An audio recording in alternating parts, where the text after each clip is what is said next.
How's it going, everybody? Welcome to Bike Bus World virtual training on how to start a bike bus. I am Coach Balto, co-founder of Bike Bus World.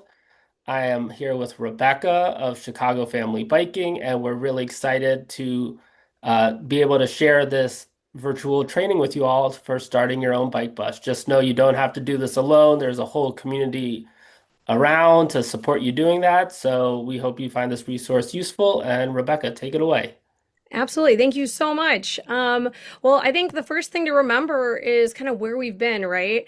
Back in 1969, a lot of kids were walking and biking to school, but unfortunately, that percentage has dropped significantly. And this is where you come in because check it out, only about 35% of kids living within a mile of school walk or bike. And that's down from 89% in 1969. So we've dropped a lot, which means we have a big opportunity to really increase that number. And that's where you come in. So, one thing we always like to start a presentation with is be kind to your future self. We understand that almost all of you are parents or community members and volunteers. And the goal of Bike Bus and what we've really found to make the most successful bike buses is consistency. And consistency does not mean solving everybody's problems, but showing up as consistently as you can consistently do it, weekly, monthly, seasonally. But when you have put in the repetition, that's when it really starts growing and kids and families can start planning to join your bike bus. So what we hear from all bike bus leaders is to just start and make decisions for your future self that make it easy for you to show up consistently. Yeah, this is such an important reminder, and we'll have a few call outs throughout the presentation where we say this is an opportunity to be kind to your future self. So be listening. All right, so there's really four steps that we distilled this to. We'll start with the first one, which is building your team. So the first thing you want to think about are who are the people and partners that would be interested in this. Obviously, it's parents at the school. Perhaps there's admin. It's great if admin are on your side, but you can do it if they need a bit of coaxing as well. If you can find some teachers that are maybe biking to school or interested, maybe PE teachers, they can be fabulous partners as well. Every community has folks in it that want to help out, especially seniors. Maybe you could locate a local bike club or just neighbors that might be interested in improving the experience in the mornings getting to school.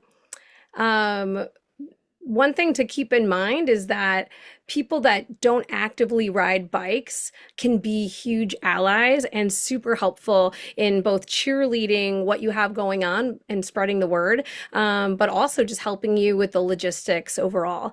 I hear a lot of people kind of don't know where to start finding people.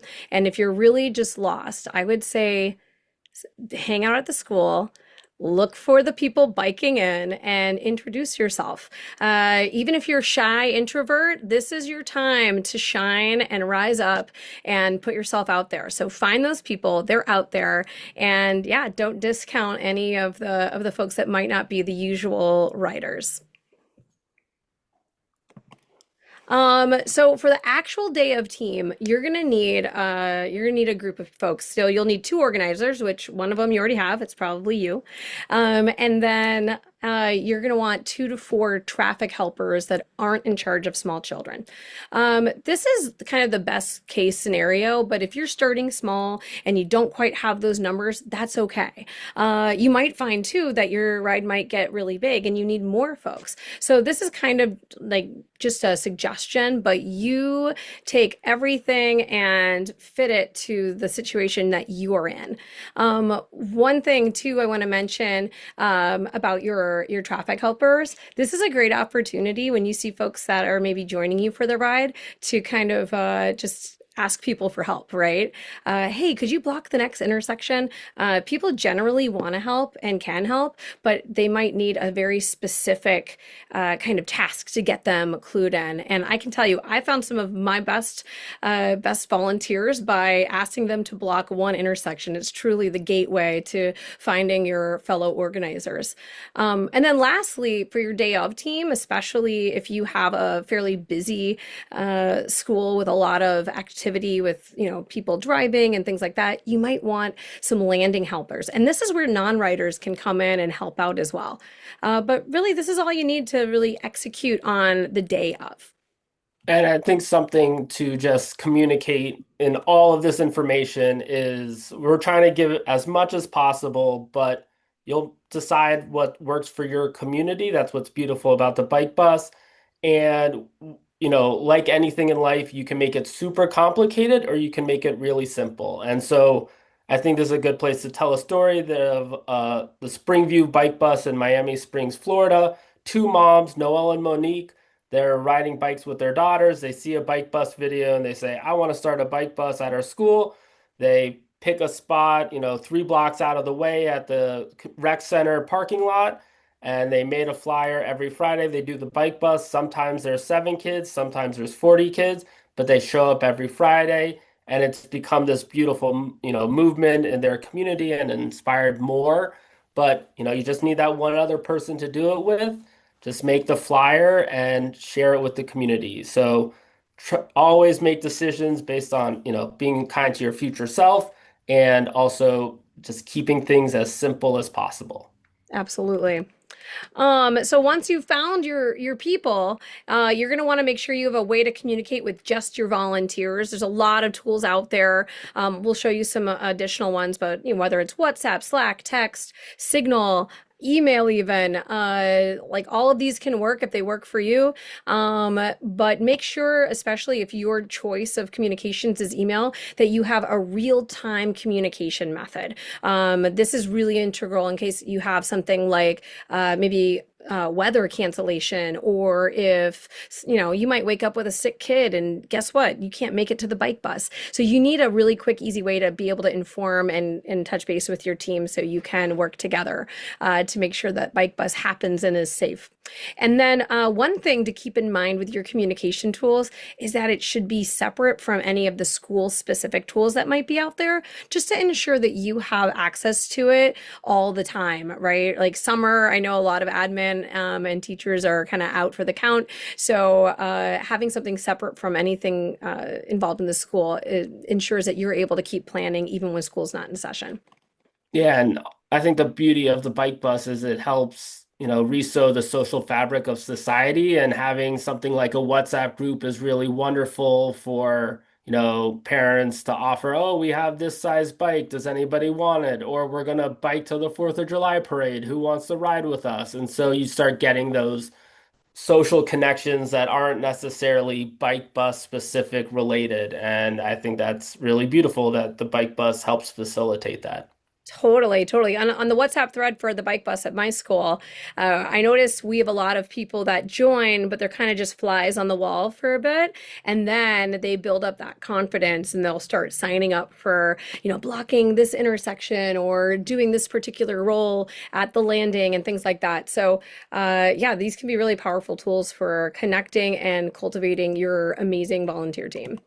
And here's some examples that you'll see. I think both of these might be from Slack, or actually this one's from text.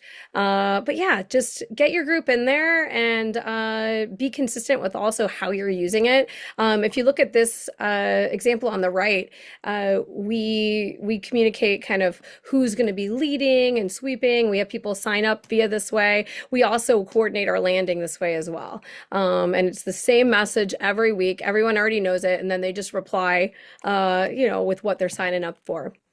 Okay, so you have your volunteers, you know how you need to communicate with them. Now you need to start thinking about training, right? And I'll warn you, it's actually not that much. A lot of it you inherently know just by being someone that bikes and being someone that is a parent who bikes with your child. So you have a few core day of volunteer roles. You have the leader. This is going to be a really, I would say, one of the most important jobs because you're setting the pace and kind of really being that front of the pack, right? You keep the group together. You decide whether or not you go through an intersection or if you need to mass up a little bit more. Which, and for those that might not know, massing up means before going through an intersection, you would decide, okay, are all of our people caught up so that we don't have any gaps? So you mass up before you go through the intersection. Then another role is the sweeper, and they're kind of exactly how you'd expect. They're at the back. They're making sure that no biker left behind. The example I love this example in this picture here. This sweeper here, Christina, she's got a bubble machine on the back of her bus, and she shared that bubble machine throwing bubbles at the end actually helps calm down and keep at bay some of the traffic, so that they don't want to get too people driving don't want to get too close to the bike bus. And then finally, of course, you have your traffic helpers. So they're riding along the route, they're coaching on safe riding, and then of course they block traffic at the intersections as needed. And those traffic helpers, and I mean, really every volunteer on here, it's a great opportunity to narrate kind of your decisions that you're making. Maybe you're narrating the rules and everything that you say out loud, the kids are hearing and the adults, and that helps everyone be more safe and start to get that internal monologue. So that's another big thing that your volunteers should be doing and, integrate that into your culture on your bike bus. And as I mentioned, there's some things that you should be narrating, and this is some of them, right? So one thing that we want to make sure that we do with our volunteers is show this enthusiastic gratitude to everyone on the road. So if you're walking, we're saying good morning. If you're a driver patiently waiting for us to go by, we wave, we say thank you.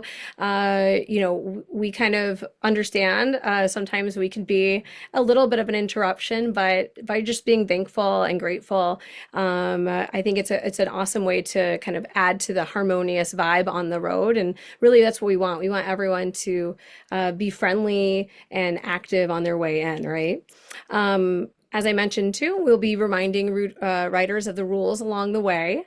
And I want to call out a resource we have, and we'll put a link to it. But we have a video resource that shows or that has a kind of a volunteer training for your bike bus volunteers. So we'll put a link to that here, share it with your folks. It kind of talks through a lot of these guidelines, including some of the rules. And then your volunteers need to make sure they're communicating with the leader about the pace, any issues that maybe came up. Maybe there was someone that fell down, but they're okay. They're just catching up. They're going to make sure that there's no gaps in your ride because keeping everyone together is what keeps you safe. So that's what your traffic volunteers are going to be doing while they're on the ride. And then it's really important, and again, this is that narration perspective, is make sure you're using clear calls. So you'll say stuff like stopping, slowing, car up, maybe there's a car back. If you have clear calls that are easy to understand and hear or even repeat, that's going to help everyone maintain safety and understand how they can help be communicators on a ride, whether they're on the bike bus or on their own. And definitely at the beginning with your volunteers, you're going for safe enough. Nothing is perfectly safe. And one thing I love is how volunteers find different ways to support that you wouldn't otherwise see. And I think just giving them the sort of overarching goals and, key characteristics about gaps, the crossings, keeping kids to the right, the volunteers and just other parents, they find ways to improve to make little changes here and there that really make a big difference that you wouldn't otherwise have anticipated or couldn't have planned for. Absolutely. All right, so you have your team, they're trained. You got to make sure you plan a route now, right? So I'm going to caveat this by saying I come from Chicago. It's a very different kind of landscape than other communities. I know Coach Balto's had so many experiences across the United States and the world. So we're going to give you some ideas of how to plan a route, but obviously you have to think about your own community and the kind of infrastructure you have available to you. All right, so for route basics, I think the first place to start is to just look at your school boundary map, and then consider what are kind of the main areas that the school community might be coming. You might know, oh, there's most of the houses are all over here, or maybe there's two different places they're coming from. But just kind of look at that to get an understanding to prime you while you take this on. Now, you got to start somewhere, right? So think about what your starting location is going to be. And you need to consider if you do have a good amount of people showing up, is there a safe place for them to gather, right? Not just like on the side of the road. So things like playgrounds, parks, parking lots, are trails, depending on, what's there, can be great places. We meet on a sidewalk, but it's a long sidewalk and it's off of a, main road. So we know that everyone will be safe on there. You might think, hey, we might need more than one route. And that's an okay thing to confront. And it's okay to say, wow, in a perfect world, we'd have two routes, but I'm one person and I'm coming from here. So maybe you start with one route, and as interest grows and volunteers bubble up, maybe you add that other route. But don't try to do it all. It's okay if you start with one route or a half route of your ultimate dream.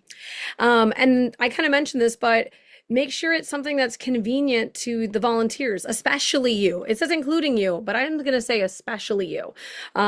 This is vital. If you have to ride a mile out of your way to start with your kids, that's something that's going to really burn you out, especially if you encounter weather or things like that, or if your kid's being grumpy that day. So make sure you choose something that's convenient for you. I know Coach Balto, you've got a great anecdote about where you choose to have your starting point.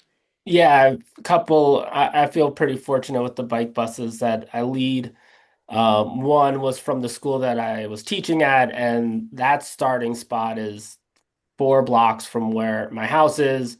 The one that I started at my son's old school, I live on 35th. I could have gone all the way out to 42nd to start the route. I knew that there was some apartment complex there, but I had a kindergartner and his younger brother going to preschool, so I felt like I was pretty had my hands full just getting them out the door on time. So I just started the bike bus at 37. So a couple blocks out of the way. And halfway through the school year, somebody's like, hey, we could get more kids if we started at 42nd. And I was like, great. I'll add you to the map. You started at 42nd and come meet us at 37th.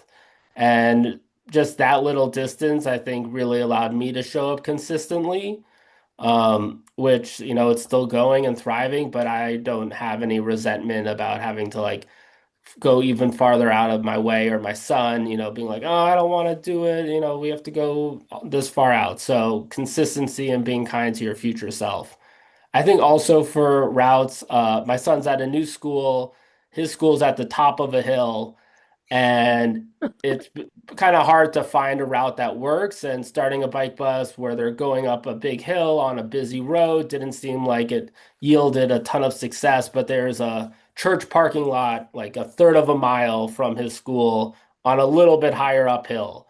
And you'd think a third of a mile, that's not very long, but we've done it now once a month for 3 months, and the joy the kids have, the improvement the kids have had, just riding in the bike bus for even a third of a mile has made a massive difference. So sure, a sweet spot is 1.5 to 2.5, but a quarter of a mile, a third of a mile, half a mile, like makes a difference. So yeah. Absolutely. There's no wrong answers. Like three, you said there's, a 3 blocks is 3 blocks. I think we've also heard of kids riding significantly more than 2.5 miles, especially once they get into middle school and stuff like that, which is a beautiful, amazing thing. So don't underestimate what kids can do and don't feel like, oh, you're outside of this range. Like you said, the 1.5 to 2.5 miles is the sweet spot, but I don't think there's any wrong answers Yeah, in I the mileage. mean, I did a bike bus in Montclair, New Jersey, and there's kindergartners, and it was 4+ miles. Incredible. And at the end of the ride was up a hill, and the kids dominated.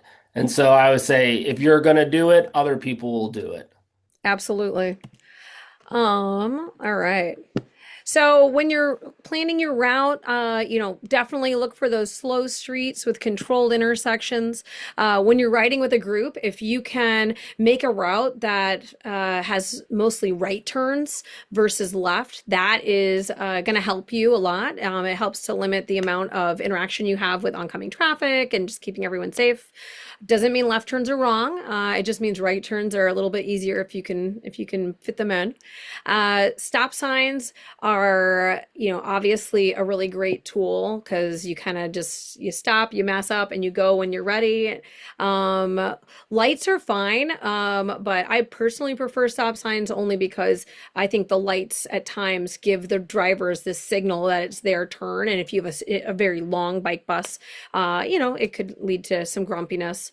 If you are fortunate to have greenways in your community, try to use those. In fact, I'm going to say any bike infrastructure you can fit in. It's great to have people knowing about those, using them, showing the community that this is infrastructure that gets used by vulnerable users like children and families trying to get to school. So definitely use those when you can, when it makes sense. And one other thing is, it doesn't have to have a stop sign or a light as long as you have a way to keep everyone safe. And on our bike bus, we usually are around 100 people deep every Wednesday, and this is usually around 7:30, which is a very busy time in Chicago. And we're passing through Addison, which anyone that's familiar with Wrigley Field in Chicago, this is just a few blocks, so it's a busy street, and it's a main road, and it doesn't have a good place for us to cross with a stop sign or a light that's on our route. So we actually walk across the crosswalk. We have our volunteers walk across the crosswalk and they block traffic that way. And then once the drivers have all, confirmed they're stopping, then our bike bus goes through. So we make that one work. I know, Coach Balzo, you have an awesome story about another bike bus that gets creative with how they cross a major street. Yeah, I did a bike bus in Silver Spring, Maryland, the Woodland bike bus, and their route has to go, they have to cross like a 7-lane highway kind of street, and they're at the top of the hill, and we stopped. And I was like, why are we stopping at the top of the hill? The light's at the bottom. And a parent goes down to the bottom of the hill, pushes the walk button, and then right before it turns green, the parent signals, and we all bomb the hill to go down to cross the 7 lanes. And I always think about that. That bike bus did not start doing that when they first did it. But a parent was like, oh, or the leader was like, let's use the hill to our advantage. Can we get a parent to go down to the bottom to push the button for everybody to, use the speed of the hill to make it past the 7 lanes to go back up another hill for the final stretch to school. So, I love that. communities, we're resilient, we're problem solvers, and you'll find, if there's a will, there's a way. Absolutely. And there's lots of ways to make it fun and creative. For a really long time, we had our fast block. So you couldn't go in front of me at the leader, but you could go as fast as you could. And the kids loved it, especially the kids at the front. It was their favorite. But then they got a little too fast. So I was like, okay, hold on. But I don't know, there's lots of fun ways to get kids really excited on the bike bus. Not that it needs it, it's exciting already. All right, so on your route, you're gonna identify suggested stops and time estimates. And just so you know, stops doesn't mean that you stop and wait for that time. It's just kind of the estimated time that you're rolling by. Sometimes, especially if you have two routes that are going to converge, you might have times where yours needs to stop and wait, but don't think that you have to stop. But that's just suggested safe places for people to jump on. Yeah, Um, whatever like time you have, if you just time it that you're showing up like at that time or a minute after. If you've like already passed and it's, you're before the time, that's kind of messed up. So, yeah. plan it so that you're just rolling through, but that people, are there at the time they're supposed to be to catch it and you're not showing up early. Um, and then they're like, wait, they never came. So, Yeah, that'd be sad. yeah. We were 1 minute early once, and we heard about it. They were like, "You passed," and then I looked at the pictures. I was like, "Oh, we were 1 minute early." So yeah, that's a good goal, but like do your best, right? Make sure though that you are arriving 10 minutes before school starts. It can be done, I promise. We have a 7:45 a.m. Start on our school, and we always show up at 7:35. It's early, but it works. If you get there closer to the bell, then it's just going to lead to some anxiety and just general pandemonium as everyone's trying to lock up their bikes and get in.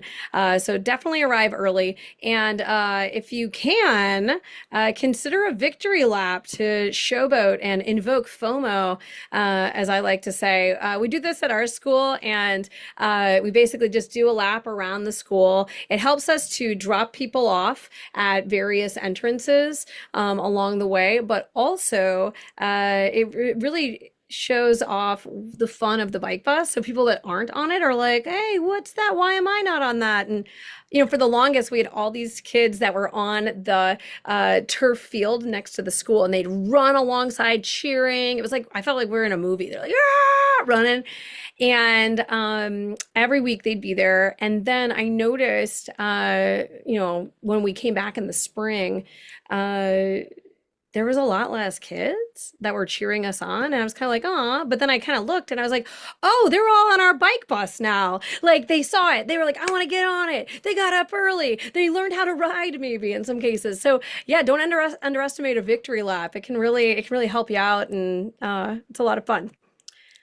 All right, so here's just two quick examples to show you some Chicago bike buses. One is an actual bike bus. It's mine, the Hamilton one, and it shows you in green is our route, and in red it shows you the school boundary. So we even go out of the school boundary a touch. In Chicago, we have folks that live outside of the boundary that are coming anyways, but really it's because those are where the safe routes are.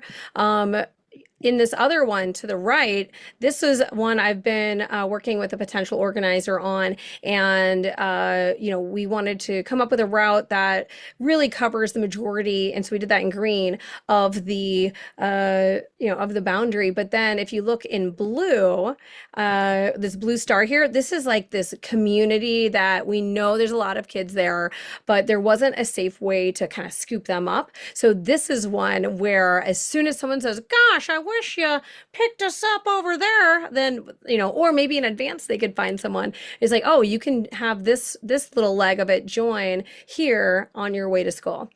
But start with your map and then just start to visualize. It can feel intimidating, but once you get the map up and start thinking about where your best streets for riding are, you'll make it. All right. And lastly, make sure that you've created a landing plan. This is really important, especially depending on where your people are driving in to drop off. You definitely don't want any conflicts between people driving and your bike bus. So for our bike bus every week, we identified the key places where we need to block traffic and communicate things. So, find those key positions so that you have a smooth arrival. You keep the group rolling so that the streets stay clear. And that means when kids have a tendency, I don't know if you've seen this, Coach, but when you land and you get off the street onto the sidewalk, they immediately stop. You're like, no, bro, there's like 45 kids behind you. You need to keep it going. So we're always like running them through, like keep rolling. Once you've landed, you'll want to assist people with the bike parking. And be kind to your future self. Make sure that you have a plan for your child, or ask another adult for help, right? Because as a leader, sometimes everyone's looking to you, and that means that your kid might be a little less taken care of. They may, and some thrive in that. They're like, I'm very independent, and some might want someone to be looking out for them in a more meaningful way. So, especially when it comes to parking your bike and making sure that everyone from your family got off the ride onto the sidewalk and locked. Make sure you have a plan for your kiddo. All right. So you really done a lot of the hard work, and now it's just time to tell people about it, right? You got to market. And I know this is where Coach Balto really is an awesome resource. So you're going to want to make a flyer. Nothing super revolutionary here. You're going to put your schedule, your timing. If you can fit a map on there, awesome. Make sure you communicate your weather plan. If you're going to ride rain or shine, put that on there. If you think, hey, we might cancel in inclement weather, then you need to let them know that and think about how you'll let them know in the event of a cancellation. Some bike buses have a communication sign up or a place to look for weather updates. So if you have something like that, add that to your flyer as well. Here we have two additional examples of some flyers. Again, you see like the route, you have the estimated times, and things like that. This example on the right shows you a bike bus that has two routes. So that's how they communicate that. All right, so you have your flyer, your image. Now you got to spread the word, right? So the best thing you can do for yourself is make it really easy for the other people to share your message, right? It controls what message is getting out there, and it makes it more likely for them to want to share. So write some easy copy, and then send that to your school admin, any parent groups. You might think you have like the school covered with this newsletter, but don't underestimate the power of some people get their news from the newsletter and some get it from the first grade WhatsApp group, and that's it. So try to blanket it. So make sure you include your flyer image. Again, any signups. You can communicate any rules or like call out things if like maybe related to bike parking. I do want to say, and we'll put a link to it here, we have another video. It's our rider rules video that you can share with your community. It covers the basics for kids riding. And that's a great way to show what's expected of them on the ride, as well as what to expect in general. What is a bike bus if they're new to the whole concept? And then when you send your info to admin, this is a good opportunity to find out, hey, where's a safe and welcomed place for us to park any overflow bike parking, or any overflow bikes. All right, and then Yeah, I'll chip in. I would also suggest like printed half sheets of your flyer, to just pass out at back to school night, or at dismissal, or at the parent school car line. You can hand them out, but it's nice to be able to like hand something to someone when you're talking to them about it. I was like, I'm a teacher, but I'm gonna be like, oh, where on this, like, how close do you live to our route? And then they kind of be like, oh, we might meet there. Great. Okay, well, be there by this time and we'll swing by and, we'll all ride together. love And it. I think people get lost in all the school notification things, and a physical thing they can put on the refrigerator makes a difference. Great call out. And then this is really important. Make sure you register your ride with Bike Bus World, right, Coach? Absolutely. 10,000 bike bus routes by 2030. Oh, it's gonna happen. I believe in you and us and you. Us and you. Um, All right, so here's just an example of like what I write to our admin. It's just kind of like very clear, like what I need from you, and this is the copy, and this is the thing. It's very clear, and it helps them to be able to easily support us. All right, so moving on, maybe you have a social media page for the whole school, or maybe even just for your bike bus.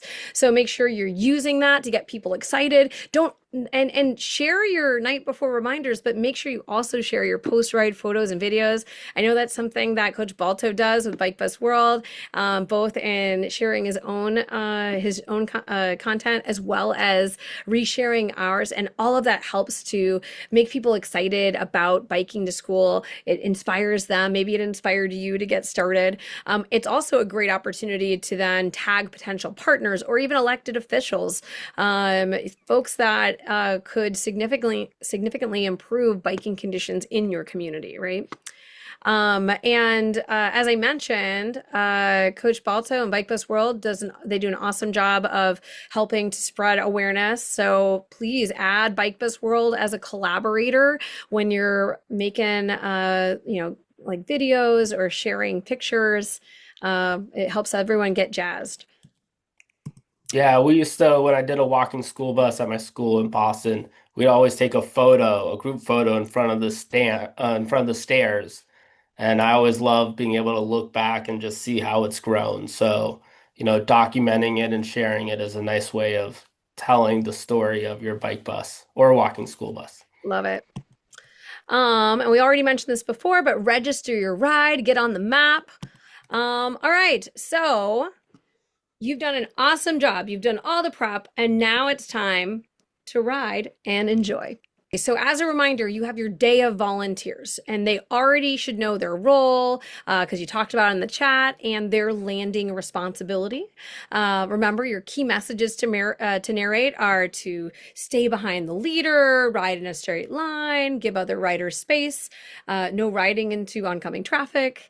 And then in general, just encouraging everyone to communicate and listen to the adults that are, leading the ride, or even the adults that are riding with them.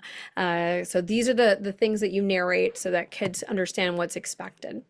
While you're writing, you're going to find a pace that can really keep the group together. That's how you stay safe.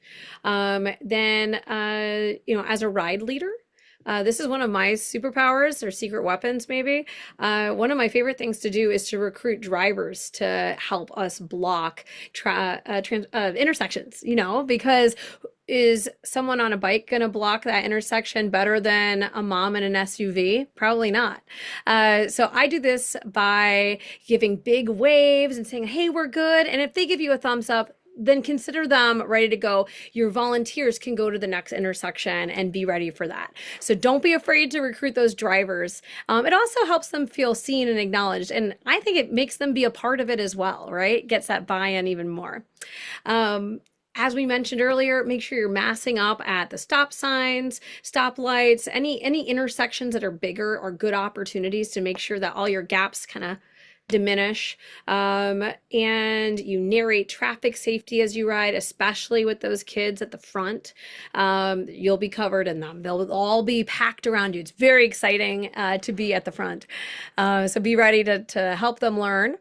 One thing that's really important if you're riding on streets with multi-directional traffic, encourage parents to ride on the traffic side of their kids on those two-way streets. This is especially important for young riders that are just starting out or that might be prone to wanting to kind of cut to the left to get to the lead. Make sure those parents are kind of preventing them from any of that kind of dangerous behavior. Again, you just wave at people, you smile, you say good morning, be prepared to say, what this is. People are like, what is this? And, we're riding to school. It's the Hamilton bike bus. Happy bike to school day. I say happy bike to school day every Wednesday or anytime I bike to school, because it doesn't have to be once or twice a year. It could be anytime you're riding, right?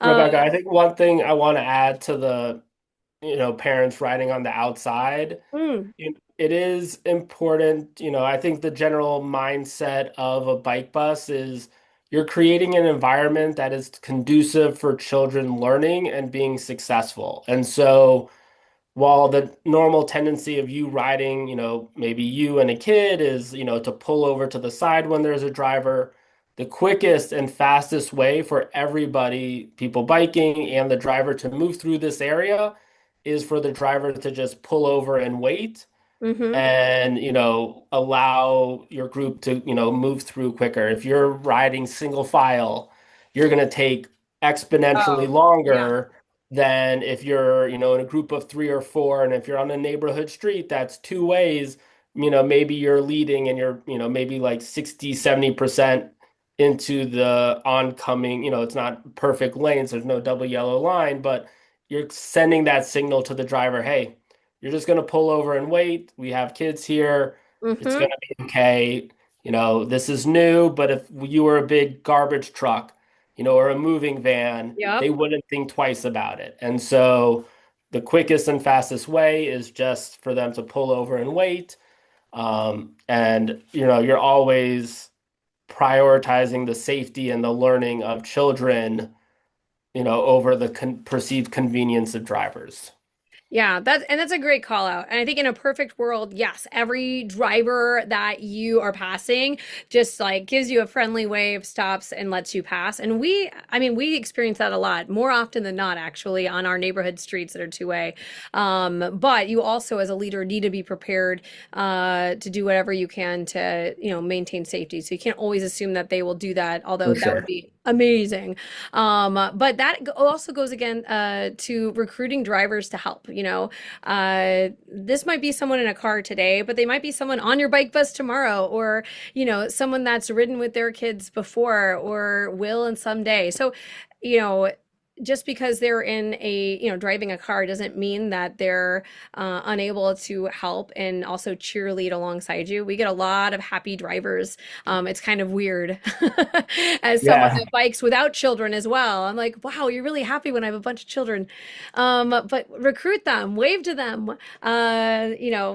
They can actually be very helpful on a ride. Um, some things to make your ride even more fun. Music is strongly encouraged. I get a lot of questions about what's the best way to make sure you have music. And I know that Coach Balto, you have some really impressive speaker systems and things like that, which is awesome. That's like the gold standard. But you don't have to have an epic, you can hear it from 3 miles away sound system to be able to have music on your bike bus. One thing we do on ours now is we do the Spotify Jam, which I don't know if you're familiar with that, but so I start the jam and then I get a link and people just sign up, they sign into it, and then whatever small little speaker they have can play real time the same music that we're listening to on the bike bus. And that's helped us have some consistent fun music throughout the ride as well. Have you had any other kind of music notes and tips? Yeah, I mean, I think a bike bus leader once said, when getting a speaker, get a bigger speaker than you think you need. So, if you are going out to, get a speaker, crowdsourcing some funds, go for a bigger speaker. I think there's a lot of benefits to them.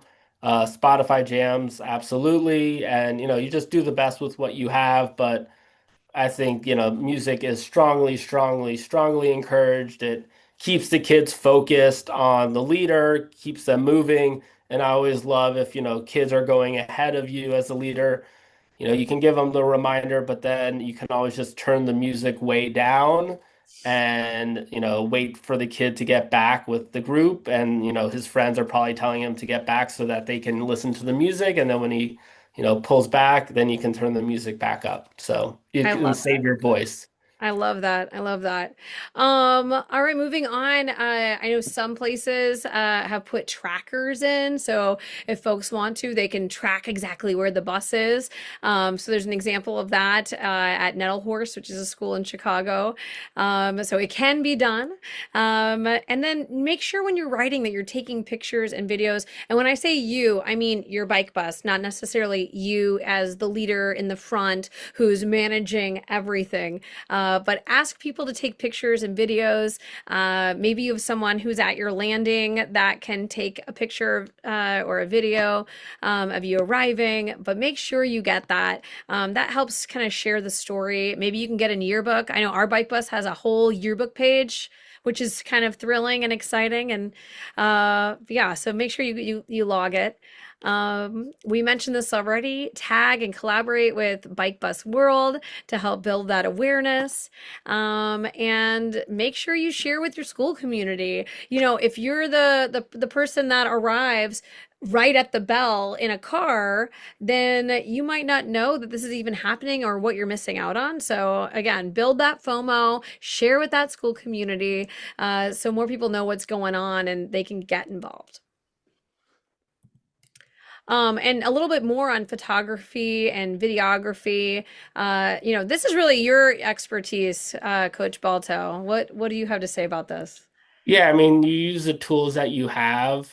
So people's cell phones, people on the side of the road, that that are filming, getting their footage. I think there's a bike bus in Portland where they have like a shared drive, and there's people, who just know that pick up the bike shots of the bike bus at different points and then just all upload it into the shared drive. That's a little advanced. I'm a fan of the 360 camera. I have it on my bike. You Mm. set it and forget it, and then you can go into the app and pull shots from the ride. Kids' POV is always wonderful. The kids say the darndest things. It's always sweet to hear what they're saying and what they're doing on the ride that you might not see. Um, yeah, I think those are the general stuff. I think it's public space. Parents, are aware that it's, things are being recorded, and yeah. All right, so we've covered a lot of this, but just to hit it, supplies, make sure you have music. Make sure you have either high vis vests or something that helps to signify this is a volunteer. It does kind of help to make your ride look more official, and helps people to know like who can they ask questions of. On the ride. Flyers on the ready, you must have, especially to communicate to those once you land. And of course, having a first aid kit is a good practice. And then the good to haves. This is kind of the flair. We've talked about bubble machines. I love a bubble gun.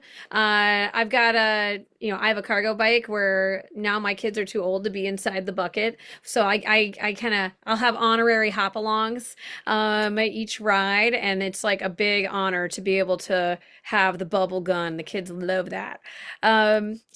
I use a bullhorn to help me not lose my voice. They are fairly inexpensive, and they actually come in handy outside of Bike Bus, I've learned. It's good to have signage. If you have a video recording setup that we mentioned, that's awesome. And then one thing we have invested in for our landing volunteers is just like little stop signs that make them look a little more crossing guard than random dad. I think people understand what that means. It makes it look more official. So that's a good to have if you can. But like we've said before, like you do the best with what you have. You don't have to have every bell and whistle to make the bike bus awesome. What makes the bike bus awesome is the fact that you're doing it. So don't get hung up like, oh, I don't have a state-of-the-art bubble machine, so we can't do bike bus. No, you have you and you have your bike. Get out there. You got this, right? Um, let's see. So some resources to take with you. A lot of things we've mentioned here. Do you want to talk through some of the stuff you have at Bike Bus World? Yeah, so we have our map, we have an organizer Slack group, we have stencils to make DIY t-shirts, which is really fun to do with the community. We do offer one-to-one coaching after watching this. If you have, specific nuanced kind of questions that might not be covered or what's the best strategy, we're always well open to, supporting you on that journey. Um, yeah. And so, I think you're not doing this alone. There's a whole group of people around the country and around the world doing bike buses, and we all want to see you succeed. Absolutely. And then I mentioned we have some training videos and other kind of shareable videos on chicagofamilybiking.org/bikebus. So check those out and we'll drop those in the info for this as well. And then there's another organization out there doing walk bike to school day activities. So there's bike to school day, there's walk and bike to school day. So check those out because they've got some fun resources that might help you as well. And other than that, hey, you got this. You got this. You totally got this. And in case you need one more just little thing to help you get this, save the dates. Every year in October and May, there's specific biking events or bike to school events. And if you're reticent to do a weekly bike bus, like I get it, that's fine. Maybe start with what you can do. Start with one bike to school day event. Latch on to the October or May one and just try it. You got it. Yeah, All right. absolutely. Thank you, everybody. Happy bike busing. All right. Oops. I'm gonna get out of that. Stop share. I'm gonna Whoop, stop the whoop. We recording. did